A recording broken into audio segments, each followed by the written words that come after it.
Hi, we're here at Xerocon with Mark Robertson from One Click Cash Collection. You're a new face to us, Mark. Can you tell us a little bit more about what you actually do? Indeed, yes. This is the first time we've been to Xerocon and we've been very excited about it over the last few months. We've been developing applications for about the last 15 years, but we've recognised, certainly over the last year, the issue that small businesses have specifically with managing bad debt. They would like to be good at it, but the reality is it's a major challenge for them. So we've developed a really simple application, and if you were a Xero user, you would download the application free of charge. We would monitor remotely your sales ledger, and we would identify any overdue accounts. So you're now the user of the application, and you would get an SMS through, and it would say, what's your name again, sorry? John. And it would say, John, Douglas Bell now owes you £1,500. Would you like to collect that money effectively? And you might say, well, I'm really busy. Am I ever going to make this phone call to collect that money? I actually do need the money. So you might choose to ignore it, or you might actually just choose to press one button on the phone that would allow us to gather all the information related to the debt, and then we would collect that money for you, and then we would send you 100% of the money. Our whole focus is on improving cash flow for small businesses because we recognise it's a major issue, and unfortunately small companies often ignore the desperate needs that cash flow, or desperate challenges cash flow has in their business. I mean, I was going to say to you that I've noticed that kind of credit control, chasing debts and things, seems to be quite an active little burst of the add-on market.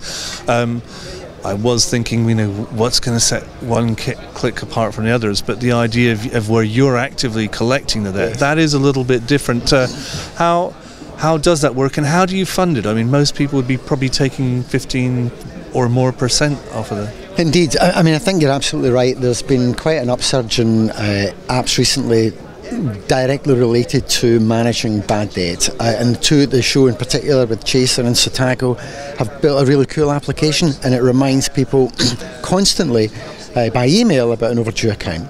In our experience, if somebody's not going to pay a bill, they're going to ignore it. Regardless of how many letters, emails that they get, they're just going to ignore it. So we think there's a real value in having that personal touch, somebody actually phoning and saying, John, is there a reason why the bill's not being paid? Is there something else we need to do for you?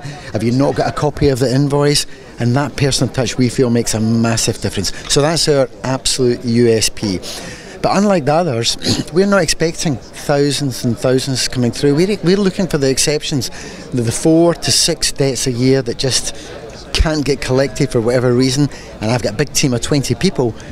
Experts have been doing this for 20 odd years, who will go on the phone and very politely convince the person who owes you money to pay that bill. And the app gives the end user the ability to say, yeah, I'll chase that myself. That's the troublesome one. Absolutely, John. I mean, if you had a reminder through about an overdue account, you can decide, no, actually I know this guy, he's going to pay me, I don't need to do anything about that. But if you didn't do it, we would remind you again if it still wasn't paid, and in a week's time we would remind you again if it wasn't paid. But you might still decide, no, it's okay, I'm happy to wait and get that money in. It's really for the ones that you think, actually I need that money because I've got some wages to pay at the end of the month and I could do with this cash coming in, and that's where we come in. Yeah, well, thanks. That was my pleasure.